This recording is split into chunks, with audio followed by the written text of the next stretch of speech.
All right, welcome back to SportsLine. We are talking Predators tonight. Up 2-1 in the Western Conference Final over Anaheim. Game 4 tomorrow night, 7 o'clock in Smashville. And if you wonder what kind of a difference the crowd in Smashville makes, today, Ricard Raquel of the Ducks told reporters at the team hotel that it was so loud in Bridgestone Arena last night that players on the Ducks team could not communicate with each other by talking.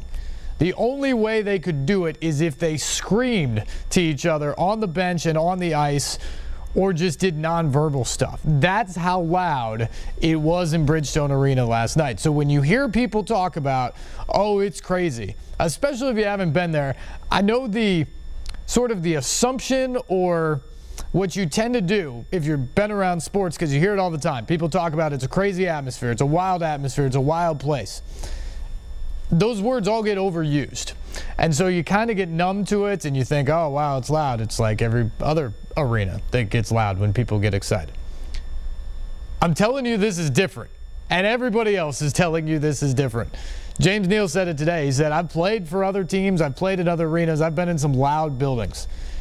This is the loudest, and it is not close. And he said, we all talk about it on the team, and it's not because we're biased, because we are Nashville Predators. It truly is just the loudest building out there. And it is. There is no second in this race right now. I've been in all 3 other buildings that the Preds have played in this postseason covering games. I've been in Chicago when they've been winning in the playoffs a couple years ago on the way to their Stanley Cup run. It gets loud. It gets really loud when they win. But the consistent volume, not the same. And this year, because the Preds played so well and the Blackhawks never scored in those 2 games in Chicago, not even close. Been to St. Louis, not close. Can get loud at times when they score, when something big happens, but not nearly on a consistent level and not as loud as either Chicago or Nashville. Anaheim just isn't close, period. There were only a couple times in 2 games last weekend where I thought, this place is starting to wake up and bring some energy to the team a little bit here. There's just not much of a home ice advantage there. It felt like a different event last night at Bridgestone Arena than it felt like in Anaheim. I mean, imagine this. The Honda Center in Anaheim sits basically at the base of the I-5 freeway. When you get off the road, it is just parking lots. And above you is an interstate, one of the busiest in the world. And you get off into that parking lot and there's just not much around. You walk in, there's a couple kind of cool places in the arena, but you have people who struggle to get to games on time because of the traffic. You have kind of that Southern California laid-back mentality to begin with, and then you get inside and it's kind of dark, it's kind of dull, and it just doesn't have a whole lot of zip or energy to the place. Bridgestone Arena is packed a half an hour before game time. And 15 minutes or so before game time is when they dim down the lights and really start to do the pregame festivities, so to speak. All of the videos on the Jumbotron and the laser projections on the ice and the music and all that stuff. And it is an awesome presentation. And then you go to the national anthems, which have been ramped up in the playoffs with Grammy winners and country artists of superstardom fame, and the towel wavers and all of that stuff. And then somebody throws a catfish, or in last night's case, a skinned duck on the ice, which, by the way, that's taken it to another level, Preds fans. When you skin the other team's mascot and throw it on the ice before the game, that is next level stuff in terms of fandom or in terms of intimidation that you're trying to impose on the other team. But all that stuff happens before they drop the puck. That's all pregame. And then once the puck drops, then things really unleash. The gold cauldron of deliriousness and emotion is what it is, frankly. And it just goes throughout the night. And last night, I think it really helped the Preds in the third period because they had opportunities through 2 periods, and John Gibson played great, and the Predators were unable to make anything really stick, unable to get anything in against him. And you have to wonder if frustration maybe starts to creep in a bit there, because the last 4 periods had not gone very well after jumping to that lead in Game 2 in Anaheim. The power play was 0 for 11 going into the 3rd period. Where was the mindset at? How confident truly were they when they came out in that environment and with that energy? They were absolutely flying around the ice in the 3rd period. When Forsberg tied it, it almost just felt like an inevitability that the Preds were going to come back and win that game. Even when the goals got disallowed, it just sort of felt like, all right, well, at one of these points, one of these goals is going to stick, and they're not going to be able to wave it off. And that's what happened on that power play at the end. Josi scoring, and maybe for the Preds, maybe the spark to the power play they needed. When they absolutely had to have one, the biggest power play of the series, they scored on. So maybe now that sparks them moving forward, because they're going to get more. I mean, think about it. 3 games in, they've got 12 power play opportunities against a Ducks team that is not afraid to go to the box with their physicality. So as this series moves along, that power play is going to be more and more important for the Preds. Perhaps last night, and that Roman Josi goal can get them going in that regard. Speaking of Roman Josi, star of the game, along with Philip Forsberg, who tied the game, got his 6th goal of the postseason to lead all Predators, and Pekka Rinne, who was once again fantastic. Another game with less than 2 goals allowed. If you do that much, your team's going to have a great chance to be successful. Big game for him last night as well. Those 3 stars all at the podium with the media after the game last night. Let's take a listen. I guess this is for any one of the 3 of you that wants to answer this question, but up until the point where Philip scored, I mean, you had a significant advantage in shots and scoring chances. I guess, how do you manage frustration and making sure that you keep pushing in that situation when you have so many opportunities, but one didn't break through until early in the 3rd period? Go ahead.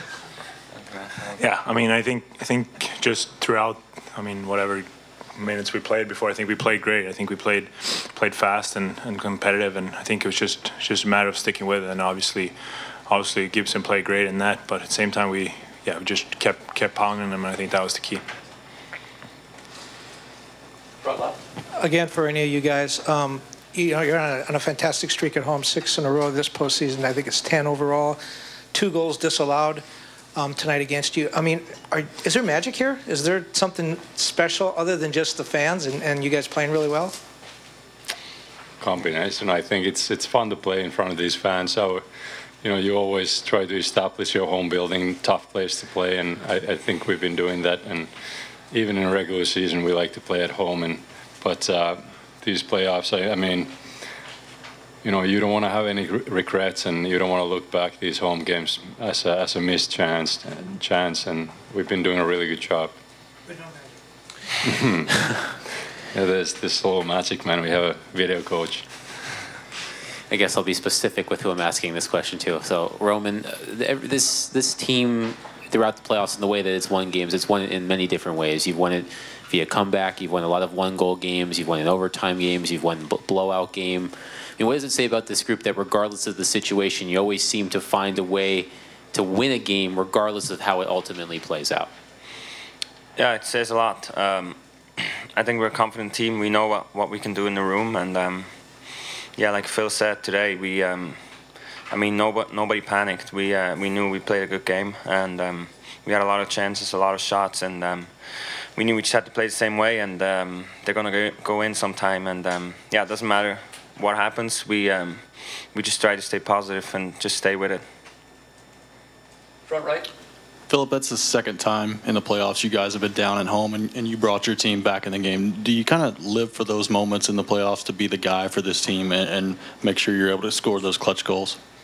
I think we all do. I mean, obviously, when you're out there, you want to help the team, and it doesn't matter if we're up or down. You always want to help the team, and I mean, it came obviously at a good moment, but at the same time, as we touched on, I mean, if I didn't get that goal, I'm sure someone else would have. But yeah, I'm obviously happy I did. Does this team have any extra push coming off a loss? Because it seems when you look at it throughout the playoffs, you guys play some of your best hockey coming off of a loss. Yeah, I mean, I thought we did a lot of good things in that loss too. Obviously, some things we could have done better. One of the things is playing better defensively, and yeah, we wanted to play better defensively tonight, and I thought we did. We did a good job, and this team has done a really good job so far in the playoffs of rebounding in after losses, and it's huge. You can't go too high or too low after a loss or a win. You know, it's you got to win 4 games, so you just got to stay with it and yeah, keep doing the things that make you successful. Phil, can you describe what the bench was like after those 2 goals were called off? Was it tough to put that one behind you? No, it wasn't actually. I thought that was just fruit of whatever we put in throughout the 40 minutes before, and obviously we wanted those goals to be counted. But at the same time, we knew we just kept playing. I mean, I don't think anyone said anything negatively or anything. Just kept playing, being focused, and then obviously that power play goal came up huge. Roman, you've been around the league now. You played in all the buildings. You played in Europe. A lot of people have watched Nashville games on television, but they never come to this rink and seen what it's like in here and experienced what we saw tonight. Can you put into words what it's like to be in this building with this crowd and the team playing hard and a game like tonight? What's it like?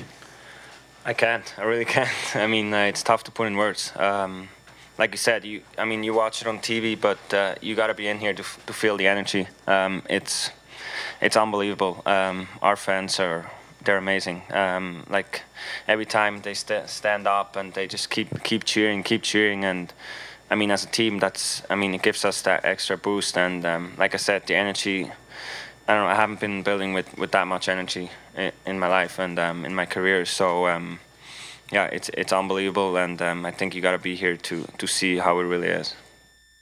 It is unbelievable, and you do have to be there. The TV just does not do it justice. The Predators with another big win last night, now 10 consecutive playoff home wins at Bridgestone Arena, dating back to Game 4 of last year's first-round series against the Ducks and tying the Red Wings mark back in 1997-98. That's how long you have to go back into the NHL annals to get to a streak as good as this one has been for the Predators. So, incredible stuff. They'll try to add to it tomorrow night in Game 4 at 7 o'clock. We got to take a break. When we come back, we will get to Peter Laviolette, Predators coach, on his team's resiliency and effort last night. We'll hear from him, plus go inside the locker room a bit from last night's big win when we come back on the other side. Also, phone lines open still, 737-7767. Lines are completely open. If you'd like to get in on the conversation, tell us where you were last night.